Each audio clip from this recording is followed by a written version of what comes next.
Hello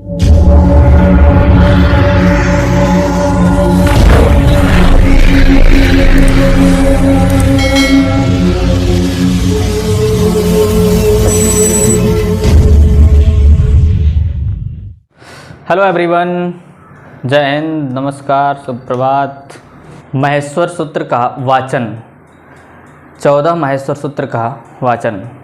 ऐ उड़ reel ऋक एवंग ऐऔ च हय वरट लड़ यमंगड़ नम झभई घढ़ धस जब गड दस खफ छठ चटतौ कपय सख सर हल।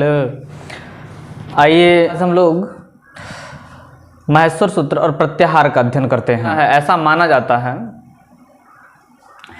कि इसका नाम महेश्वर सूत्र क्यों पड़ा।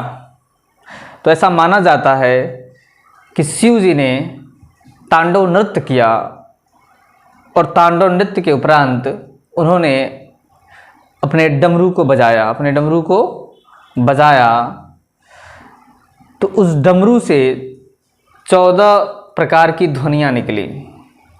14 बार उन्होंने डमरू बजाया और ध्वनियाँ निकली। वो जो डमरू से उनके जो निकलने वाली ध्वनियाँ थी, उसी को संस्कृत के आचार्य महर्षि पाणिनि ने क्या किया, लिपिबद्ध किया। तो वो 14 बार की जो डमरुआ बजाए शिव जी, और डमरुआ से निकला हुआ आवाज़ क्या किए महर्षि पाणिनि ने, उसको लिख दिया। यही जो है क्या कहलाया, महेश्वर सूत्र कहलाया, क्योंकि इसे महेश ने बजाया था। महेश अर्थात शिव शंकर ने बजाया था, इसलिए इसको महेश्वर सूत्र कहा गया। महेश का एक और नाम शिव भी है, इसलिए इसको शिव सूत्र भी कह सकते हैं। शिव सूत्र जालम इसका नाम कहा गया है। शिव सूत्र जालम, शिव सूत्र जाल भी कहा जाता है इसको। तो ये शिव का सूत्र है तो शिव सूत्र जालम भी हो गया। महेश्वर सूत्र है, महेश्वर सूत्र कह दिया गया। इन्हीं महेश्वर 14 महेश्वर सूत्रों से बनाते हैं क्या, प्रत्याहार। क्या बनाते हैं, प्रत्याहार। तो सबसे पहले हम समझेंगे कि महेश्वर सूत्र को, फिर देखेंगे प्रत्याहार को। तो आइए पहले समझते हैं महेश्वर सूत्र। देखेंगे तो पहला जो महेश्वर सूत्र है ऐ उड़, पहला है ऐ उड़, ऐ उड़, ये ऐ उड़। आपको याद भी करना है इसे। अब जानिए कि यूपी टेट जैसे एग्ज़ामों में इससे अधिकाधिक क्वेश्चन पूछे जाते हैं। इसको आपको याद भी कर लेना है। तो आइए हम पढ़ते हैं। देखिए ऐ उड़ रील ऋक, दूसरा है रील ऋक। पहला है ऐ उड़, पहला है ऐ उड़, दूसरा है रील ऋक, तीसरा है एवंग, चौथा ऐऔ च, पांचवा हय वरट। फिलहाल अभी हम 4 की बात करते हैं, 4 तक। ऐ उड़ रील ऋक ऐऔंग ऐऔ च। तो जो अ है, ई है, उ है, ड़ है। अब देखेंगे तो अंतिम अक्षर है हलंत वर्ण। अंतिम अक्षर क्या है, हलंत वर्ण है। ये सभी जो है महेश्वर सूत्रों में है। तो अब से पूछा जाए कि कितने जो है कि हलंत वर्ण है महेश्वर सूत्र में, क्या बताएंगे। 14 महेश्वर सूत्र हैं। महेश्वर सूत्रों की संख्या कितनी है, 14। कई बार तो यही एग्जाम में पूछ देता है कि महेश्वर सूत्र की संख्या कितनी है, 14। जो नहीं पढ़े यही नहीं कर पाएंगे। तो इसमें हलंत वर्णों की संख्या कितनी है, हलंत वर्ण भी होंगे 14, क्योंकि सभी सूत्रों के अंत में आप देखेंगे तो हलंत वर्ण हैं। इसी को हम कहते हैं, इसी को क्या कहते हैं, इसको हलंत वर्ण जो है कि कितने हैं, तो हलंत वर्ण की संख्या हो गई 14। हम यहाँ से समझते हैं ऐ उड़ रील ऋक ऐऔंग ऐऔ च। तो ऐ उड़ रील ऋक देखेंगे तो अ ई उ रील री, ये क्या है? अ ई उ रील री क, क्या है? अ ई उ रील री क, ये क्या है? ये जो है अ ई उ रील री, ये 1 2 3 4 5, ये पांचों मूल स्वर हैं, या कहेंगे मुख्य स्वर हैं, मुख्य या कहेंगे मूल स्वर। मूल स्वर कितने हैं? तो आप कहेंगे 5 हैं। कौन कौन से हैं? तो अ ई उ रील री क, पहले और दूसरे महेश्वर सूत्र में ये मूल स्वर हैं, यही 5 जो है मूल स्वर हैं। इसके बाद से हम जब चलते हैं आगे बढ़ते हैं, तीसरे और चौथे में देखेंगे तो ए ओ अंग ऐ औ च, ए ओ अंग ऐ औ च, ए ओ अंग ऐ औ च, ए ओ ऐ औ। आप इसकी गणना नहीं करेंगे, हलंत वर्णों की गणना जो है नहीं की जाती है, आपको याद रखना है, हलंत वर्ण की गणना नहीं होती है।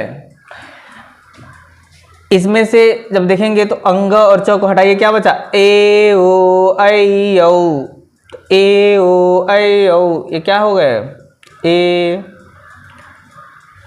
ओ ऐ औ, ये क्या है?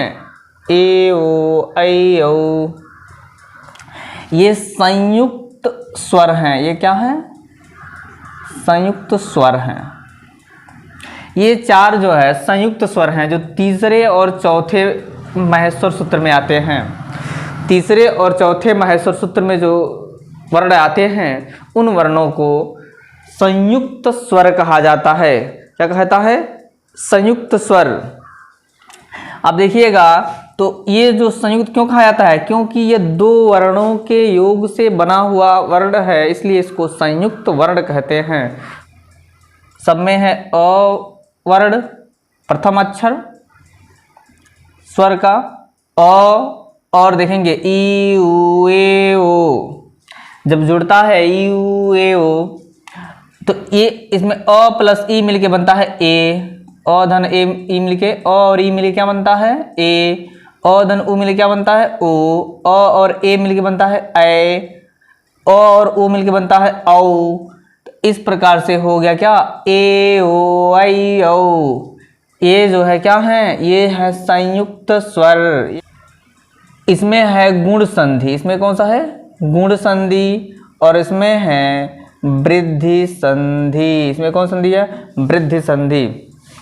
पूछ सकता है कभी कि ए में कौन सी संधि है? तो गुण संधि। ओ का निर्माण किसे हुआ? गुण संधि। ऐ में वृद्धि संधि, औ में वृद्धि संधि है। इस प्रकार से आप देखिएगा तो 5 जो है मूल स्वर और 4 जो है हो गए क्या? तो संयुक्त स्वर। इस प्रकार से जो स्वरों की संख्या है वो कितनी हो गई? 9। स्वर की संख्या कितनी हो गई? 9। इन्हीं स्वर को हम संस्कृत में अच कहते हैं। क्या कहते हैं? अच। स्वर को कहते हैं अच। ये अच कहाँ से मिल गया आपको? अच प्रत्याहार है। अच क्या है? प्रत्याहार है, जिसका अर्थ होता है संक्षेपीकरण। अभी हम बताएंगे आपको। देखिए यहाँ पे क्या हो रहा है, इसको संक्षेप किया जाता है। वर्णों को जहाँ पर संक्षेप किया जाता है, छोटा करके लिखा जाता है, उसी को बोलते हैं प्रत्याहार। क्या बोलते हैं? प्रत्याहार। तो ये प्रत्याहार आपको यहाँ पे लिखा हुआ है, इसको संक्षेपीकरण भी बोलते हैं। संक्षेप किया जाता है। देखिए पहले से लेकर और चौथे जो है कि महेश्वर सूत्र को अगर हम एक छोटे से एक शब्द में लिखना है तो हम लिखते हैं क्या? अच। अ से लेकर च तक, अ से लेकर च तक। अगर आपसे पूछा जाए कि अ से लेकर च तक वर्णों की संख्या कितनी है, तो आप बताएंगे अ से लेकर च तक वर्णों की संख्या 9 है। कितनी है? 9 है। कौन कौन से हैं?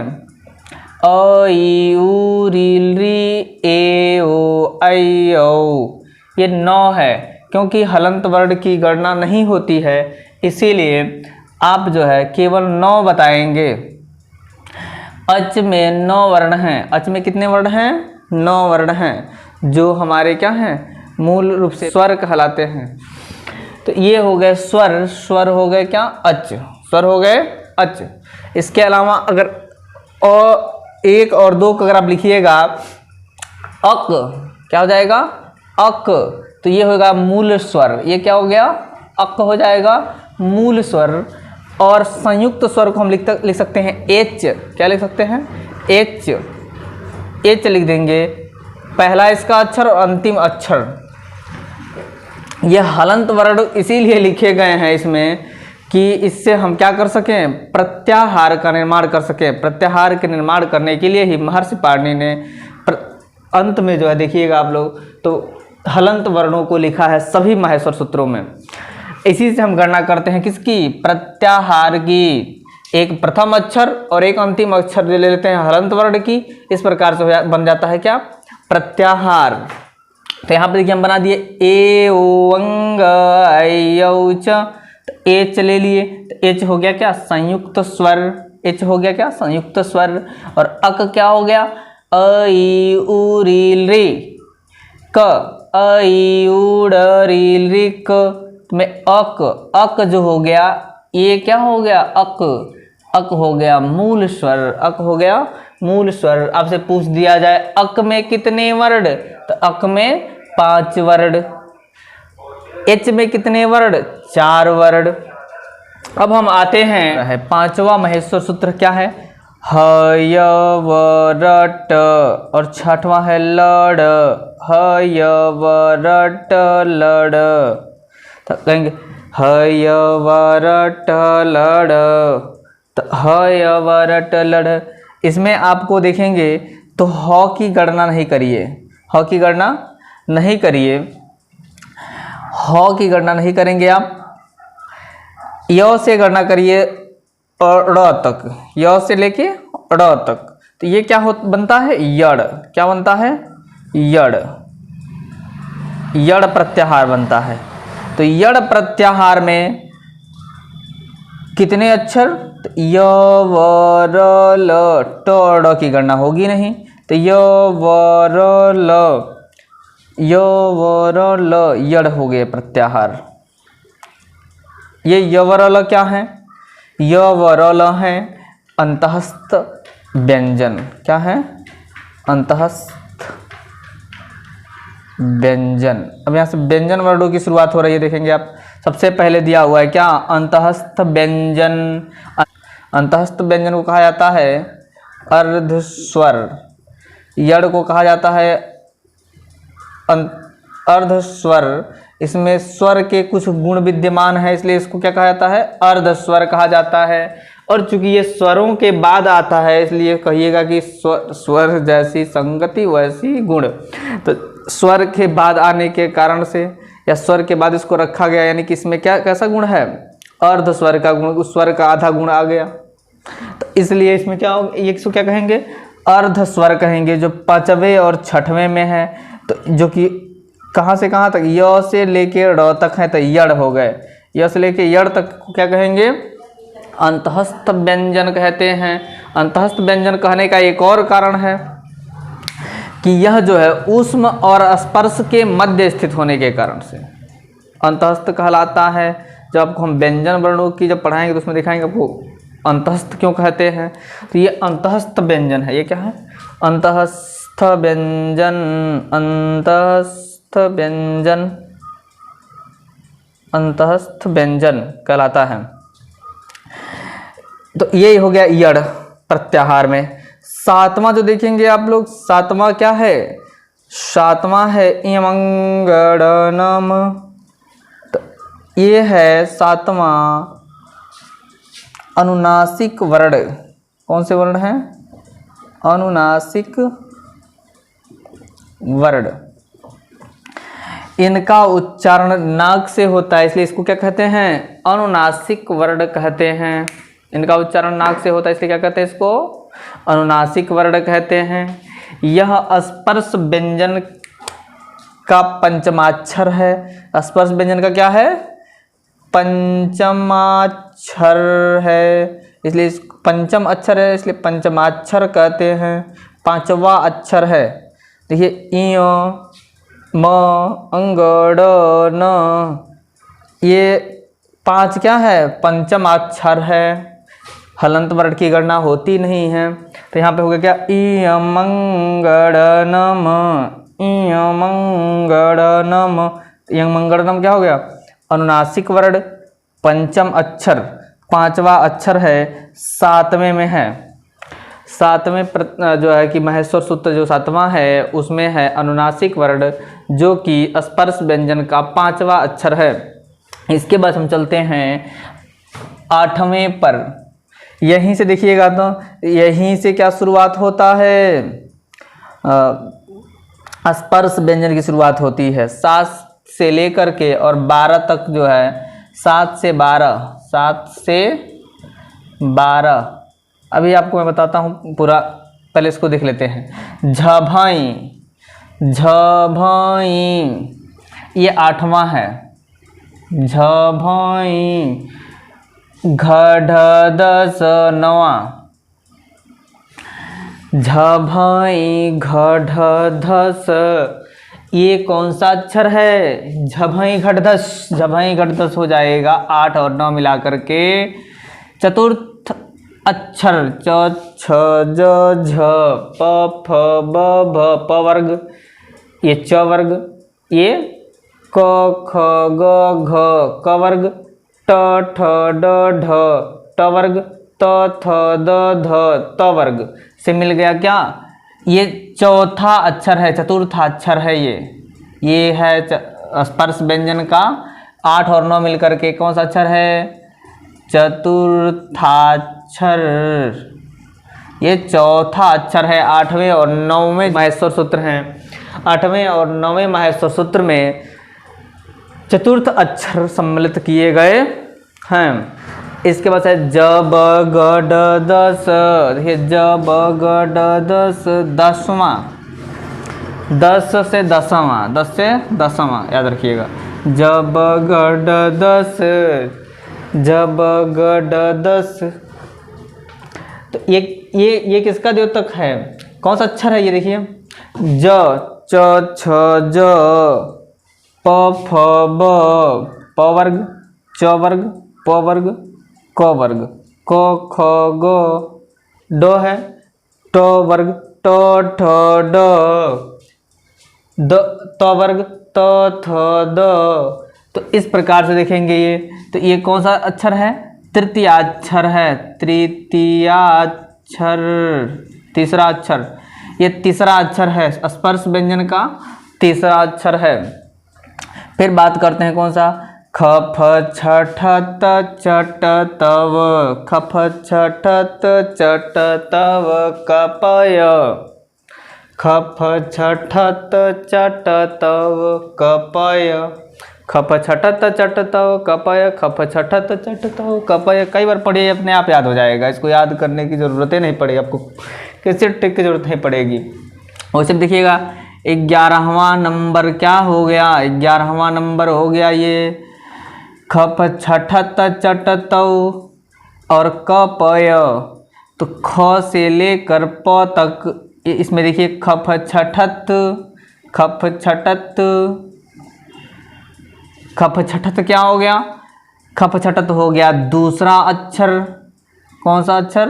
दूसरा द्वितीयाक्षर। द्वितीयाक्षर हो गया स्पर्श व्यंजन का। और चटत कप, कप चटत, कप चटत ये स्पर्श व्यंजन का प्रथम अक्षर हो गया, प्रथम अक्षर हो गया। देखिए खप छठत चटतौ कपय, ये हो गया दूसरा अक्षर और ये हो गया प्रथमा अक्षर। तो 11 और 12 मिलकर के हो गए प्रथमा और द्वितीया अक्षर सम्मिलित रूप से। इसके बाद हम देखेंगे तो 13वां नंबर का जो महेश्वर सूत्र है वो है स ख सर हल। 14वां हल हो गया, 13वां स ख सर 14 हल। तो इसमें आप देखेंगे तो 13 और 14 मिलकर के 13 और 14 मिलकर के क्या बनाते हैं? श ख शर हल, श ख शर हल। 100 है हो गए क्या? 100 हो गया, ये भी 100 है, पेट फरुआ 100 इसको बोलते हैं कुछ लोग हैं। ये 100 है, खटखोड़ वाला 100 भी बोलते हैं। तो 100 ख श, ये देखिए ये तालव्य 100 है, ये है मूर्धन्य 100 और ये दंत्य 100। तालव्य मूर्धन्य दंत्य स टीयम डी त तामुद। तालव्य मूर्धन्य दंत्य सखशर हल, सखशर हल। तो अब देखिएगा, तो ये जो है 100 से लेकर ल तक, 100 से लेकर ल तक अगर हम लिखेंगे तो हो जाएगा सल प्रत्याहार। क्या होगा? शल प्रत्याहार। ये सल क्या है? ये स ख श, इसकी गणना होगी नहीं, इसकी गणना होगी नहीं, तो किसकी गणना होगी? बचा कितना अक्षर? 4 अक्षर हो गया क्या? ये हो गया ऊष्म व्यंजन। ये क्या हो गए? ऊष्म व्यंजन। तो 13 और 14 मिलकर हो गए ऊष्म व्यंजन। माहेश्वर सूत्र में 13वां और 14वां ऊष्म व्यंजन को प्रदर्शित करता है। ऊष्म व्यंजन इसको क्यों कहा जाता है? क्योंकि इसके उच्चारण के समय मुख से क्या निकलता है? ऊष्मा निकलती है, श ख शर भाप निकलता है, गर्म हवा निकलती है, इसलिए इसको क्या कहते हैं? ऊष्म व्यंजन का संज्ञा दिया गया है। ये हो गया ऊष्म व्यंजन 13 और 14। अब आपको मैं पूरा यहाँ पर लिखता हूँ, एक तरफ से देखिएगा व्यंजनों के प्रतिभाग कौन कौन से हैं, कौन से में कौन सा व्यंजन है। तो देखिए सबसे पहले यहाँ पर देखिए अंतःस्थ व्यंजन है। सबसे पहले कौन सा व्यंजन है? 5 6 में, 5 और 6 में है अंतःस्थ व्यंजन। और देखिएगा तो 7 से लेकर 12 तक हो गया क्या? 7 से 12 तक हो गया, 7 से 12 तक हो गया स्पर्श व्यंजन, स्पर्श व्यंजन। और 13 और 14 में हो गया क्या? तो 13 और 14 में हो गया कौन सा व्यंजन? 13 और 14 मिलकर हो गया ऊष्म व्यंजन। क्या हो गया? ऊष्म व्यंजन। और देखिए अंतःस्थ व्यंजन को क्या कहते हैं? य से लेके ड़ तक तो यड़ है। क्या है? तो इसको संस्कृत में यड़ कहा जाता है। संस्कृत में क्या कहा जाता है? यड़ कहा जाता है अंतःस्थ व्यंजन को। स्पर्श व्यंजन देखिए कहाँ से कहाँ तक है? तो स्पर्श व्यंजन जो है इयों से लेकर और कहाँ तक है? य तक। कहाँ तक है? य तक। तो इयों क्या है? इयों है, इयों। तो स्पर्श व्यंजन हो जाएगा इयों, इयों, इयों हो जाएगा क्या? स्पर्श व्यंजन। इयों से लेकर और य तक हो गया स्पर्श व्यंजन, इयों। ऊष्म व्यंजन कौन सा है? सल। क्या हो जाएगा? सल। ये सब मिलकर के हो गया व्यंजन। ये सब तो व्यंजन ही है, ये सभी व्यंजन हो गए। तो इस सबको क्या कहा जाता है? व्यंजन, व्यंजन वर्ण कहा जाता है। और इसके व्यंजन कहाँ से शुरू हो रहा है? तो ह से लेकर शुरू हो रहा है, कहाँ तक? ल तक। ह से लेके ल तक तो हो गया। व्यंजन को हम संस्कृत में कहते हैं हल। इस प्रकार व्यंजन को संस्कृत में क्या कह दिया गया? हल कह दिया गया। व्यंजन को संस्कृत में कह दिया गया हल, क्योंकि 5वें से लेकर के और 14वें तक, 5 से 14 तक क्या बन गया? व्यंजन वर्ण है। 5 से 14 तक कौन सा वर्ण है? व्यंजन वर्ण। तो व्यंजन वर्ण ह से लेके ल तक है तो हल हो गया। ह से लेके ल तक है तो क्या हो गया? हल हो गया। तो ये व्यंजन वर्ण हो गए। यड़ हो गए अर्धस्वर, य वर ल। तो ह य वर ट लड़ हो गया अर्धस्वर। यमंगड़नम हो गया अनुनासिक वर्ण, पंचमाक्षर जिसकी उच्चारण नाक से होती है, नासिका से होती है, इसलिए इसको अनुनासिक कहते हैं। क्या कहते हैं? अनुनासिक वर्ण कहते हैं, क्योंकि इसका उच्चारण नाक से होता है, नासिका से होता है, इसलिए अनुनासिक कहा जाता है। ये स्पर्श व्यंजन में 5वां वर्ण है, आता है। तो पांचवा वर्ण किस में है, तो 7 नंबर के जो है कि माहेश्वर सूत्र में है। और 8 और 9 में क्या है, तो 8 और 9 में देखेंगे आप लोग तो चतुर्थाक्षर है और 10वें में तीसरा अक्षर है। तो पहले 4 3 2 1, 4 3 2 1, ठीक है 5 4 3 2 1, 5 4 3 2 1 याद कर लीजिए। 5 4 3 2 1 स्पर्श व्यंजन को व्यवस्थित किया गया इस प्रकार से 5 4 3 2 1। देखिए 5 क्या है, यमंगलनम, यमंगलनम 5वां हो गया। और झभाई घढधस, ये 2 मिलकर के क्या हो गए, ये 2 मिलकर के हो गए। 8 और 9 ये जो दोनों मिलकर के क्या हो गए, झभाई झभाई घढधस, ये 8 और 9 मिलकर के आपको हो गए चौथा अक्षर। तो 5 4 और फिर 3, उल्टी गिनती कर रहे हैं। देखिए उल्टी गिनती आप करिए, 5 फिर 4 फिर 3 फिर 2 फिर 1। तो 5वां हो गया यमंगलनम और 2 ये हो गया 7 नंबर पे, और 8 और 9 नंबर पे हो गया झभई घढधस। उसके बाद से आप चलिएगा तो 10 नंबर पे हो गया कौन सा, तीसरा वर्ण। 10 नंबर पे हो गया तीसरा वर्ण, तो क्या कहते हैं, जब गड 10, 10 नंबर पे 10, तो जब गड 10 हो गया तीसरा वर्ण। तीसरा वर्ण माहेश्वर किस नंबर के माहेश्वर सूत्र में है, तो 10वें नंबर के माहेश्वर सूत्र में हो गया तीसरा वर्ण स्पर्श व्यंजन का, जब गड 10 हो गया। इसके बाद चाहिएगा तो 11 में हो गया दूसरे नंबर का, फिर पहले नंबर का 11 और 12 मिलके हो जाएगा। तो खफ छठ थ चट तौ कपय। तो इस प्रकार से 7 से लेकर के और 12 तक आपने लिखा है स्पर्श व्यंजन। 7 से 12 तक कौन सा व्यंजन है, स्पर्श व्यंजन है। इयों से लेकर य तक,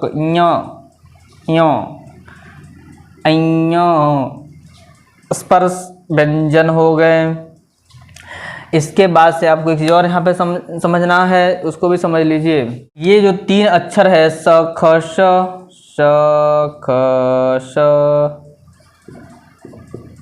इसको आपको याद रखना है, 13वां नंबर में है, ठीक है ना। ये इसको बोलते हैं कौन सा स, तालव्य स। क्या कहते हैं, तालव्य स। इसको कहते हैं मूर्धन्य स, इसको कहते हैं दंत्य स। ये तालु से उच्चारण होता है, मूर्धा से, और ये दांत से उच्चारण होता है, इसलिए इसको दंत स कहते हैं। इसको याद करने के लिए आप लिख सकते हैं TMD, तालव्य TMD, तालव्य मूर्धन्य दंत्य, तालव्य मूर्धन्य दंत्य TMD आप लिख सकते हैं। तालव्य मूर्धन्य दंत्य तामुद, तामुद।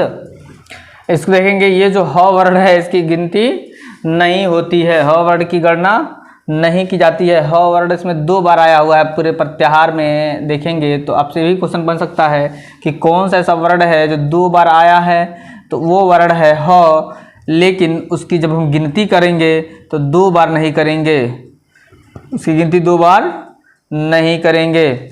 यहाँ पर संख्या की अगर बात कर दीजिएगा तो संख्या हो गया, स्वर हो गया 9, व्यंजन हो गए कितने, व्यंजन हो जाएंगे कुल 33।